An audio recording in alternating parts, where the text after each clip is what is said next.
I'm being joined by Mr. Andrey Falaliv, who is the Rector of the Crimean Federal University, a very senior official and holds a very important position here in Crimea. Many thanks for joining us. The universities come under you, education comes under you, and we have a lot of Indian students studying over here. But there are fears when it comes to parents back home in India. A lot of Indian students have gone back. What do you have to say about the situation between Russia and Ukraine and Crimea sitting right in between that conflict?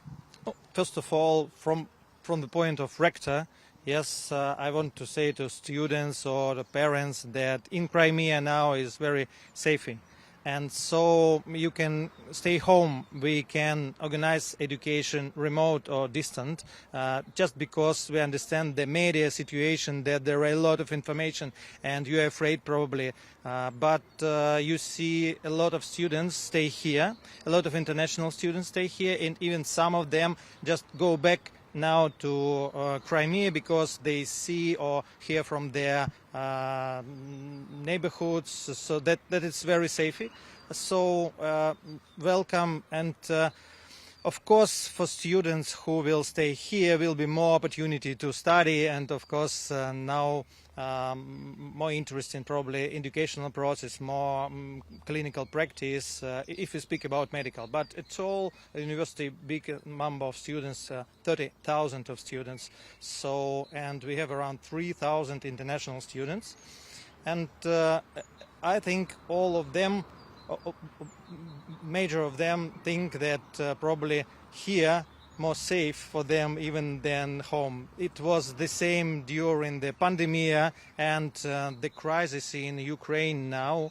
Of course, it's very dangerous in some districts of Ukraine, and some international students who studied in Ukraine now go to our university and ask to take them, to give them opportunity to study here. And it's not only for international students, for Ukrainian students, they go to university, and we make everything that's possible to give them this opportunity. We not only for studying, but with our students we make humanitarian packages, humanitarian help to these regions. Yeah. Right. There are a lot of medical students who are studying from India. Now, we are told that about 75 to 80% have gone home because of the concerns, but the new year is beginning.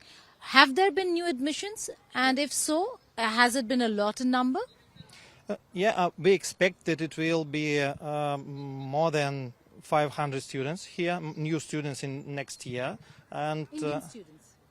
I think yes, Indian students, because first of all, India is a big country, really. I think one of the biggest country in the world, and the number of students, of course, and the next reason that we have a good tradition. It's more than 60 years of preparation here, and one of the reasons our students usually they do not need to find accommodation in themselves. We give them the opportunity to live in hostels. So we expect the number of students that depends on the number of places in accommodation in hostels. Right. The same kind of situation was there in Kharkiv also before February 24th. Students we spoke with said that everything is fine and normal, and then Indian students were stuck because of the war. Is that one of the concerns, the reason why we see a lot of Indian students who've gone back home? Yeah, I think the same. To tell the truth, I think that this situation that students go home even from Crimea or from all Russian universities because they see information war really in media, and if they live abroad, their parents abroad, so they see more pictures or from Western or from Ukrainian side of view. So I think it's more dangerous. Really, they write the situation in very terrible colors. So I think the best way for you as you're here to ask our students how do they feel, really, and really in Crimea you see that summer, and one of the biggest our duty to really make humanitarian packages to help Ukraine, to help the south of Ukraine or the whole Ukraine, because really we feel them, Ukraine as our brothers, and it's all to see the humanitarian catastrophe. And even international students, they understand. I think it's too very good. But here in Crimea, we feel the need to help them, but not to think about safety here, because probably we see the situation from the point of Crimean, and here is safely. Right. Now we know that there are major sanctions against Russia. Crimea also falls in that very same sanctions. It is becoming very difficult for Indian students to make the payments. The rupee-ruble arrangement that Indian government and the Russian government have been talking about has not really come through. Then how do you see these Indian students come over here? One. And then how do you see them make the payments? What's the arrangement?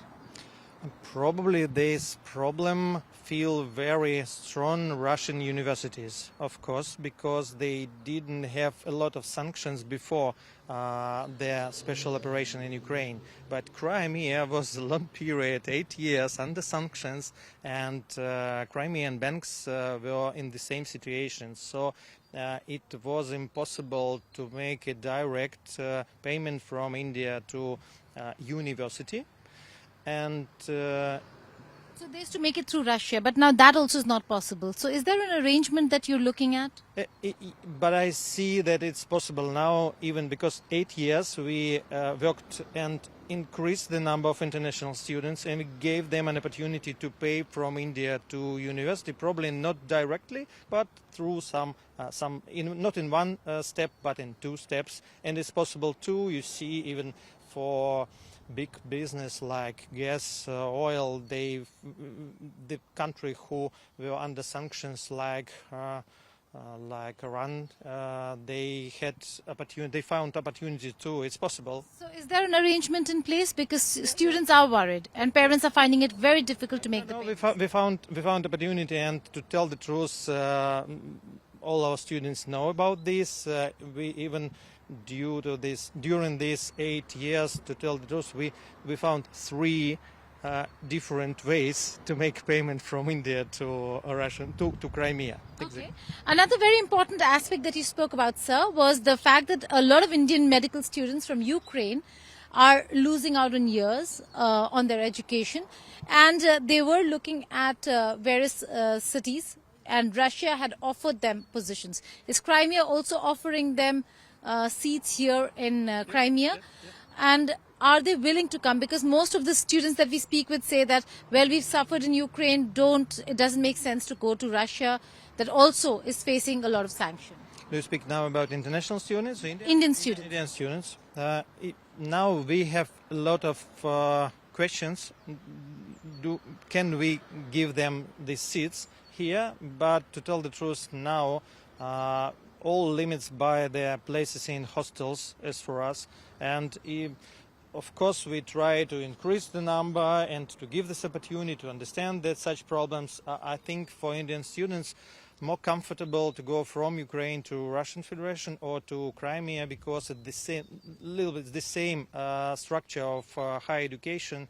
So, and probably most important for them, the price, their situation, the price of education. So I think they will go. Right. And finally, Crimea in 2014 came into...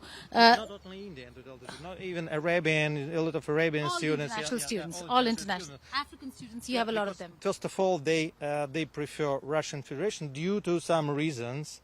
One then price, their quality, and here the same. So they probably first of all will migrate to this side. Okay. So you're saying that they will probably migrate to this side, but Crimea came into controversy in 2014. It hasn't ended. It's been 8 years, and we still see that it is one of the biggest point of contention between Russia and Ukraine.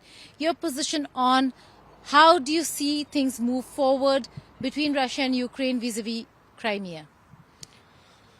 Yeah, the question very, very difficult, because the question for politicians, but not for real ordinary citizens. As for me, I think first of all, it's right to for free will.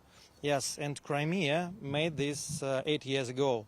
Really, it was no shooting here due to this joining to Russia. And one day Crimea was independent state, and after Crimean understood that it was impossible, it will be the same like in Donetsk or Lugansk, and Ukraine will try to keep them by military reasons, or by military forces. So Crimea decided to join Russia, and it was really a referendum, free will. I was born in Crimea, and I was here in this period, so I understand the feel and the atmosphere here. How they, a lot of people in all places with flags, with very real enjoy. Yeah, and as for me, I will make a world without borders. Yeah, to tell no governments, no borders. Probably one government for the whole world, and probably it will stop all wars. But do you see Lugansk and Donetsk? They wanted to go the same way as Crimea, and they received the aggression from government of Ukraine. I understand government of Ukraine. They tried to keep the country, to keep some states inside the country, and they didn't find any other way, just to military forces. As for me, because I am peaceful, I'm a man of science and education, I should try to negotiate, first of all, to understand, to hear the opponent, peacefully. And I think that Zelensky became a president. The most one reason why they became a president, because they promised to solve this problem by the peaceful way, and I always see that probably they didn't find this way, or probably somebody will show them the probably more interesting for him way, or for his family, or for somebody else, the more interesting way, it's a military way. Probably because the war is very business thing. Yeah, I expect, because as for me, the peaceful decision, it's just to hear these persons in Lugansk and negotiate and settle the We have a lot of students from Lugansk and Donetsk. Even we have a lot of professors from Lugansk and Donetsk, and all they go back to Lugansk all these 8 years, and they go back and tell us the story how their relatives, families live in Lugansk, Donetsk. It was really terrible. Yes. Right. Finally, what's your message to Indian parents who are worried, who are concerned, and Indian students who have gone back home? As for this, the end of the year, you have an opportunity to stay remotely, have education remotely. So you can stay here. I understand all of you, and of your duty of your children. So, and we give this opportunity to study remote, and who want to go back to Crimea, welcome. We will give opportunity to have a place near the sea, to some tours in Crimea, and in the beginning of the next educational year, I think we will return to this question. Probably the situation in the world will be more easier. Probably you will understand it here more safe, because I am, as a parent, I do understand your duty, and of course stay till the end of the educational year home. Probably it will be even cheaper for the transportation. Now it's not too easy. So, but some of them now go to Crimea, and of course we will try to show them all our hospitality. Thank you so much for speaking with India today. A very clear message coming in from the Rector of the Crimean Federal University, saying that Indian students who wish to stay home should stay home. The online offer is till the end of the academic year, after which the university will take a call on how to move forward. With video journalist Satya Rautre in Crimea, Geeta Mohan for India Today.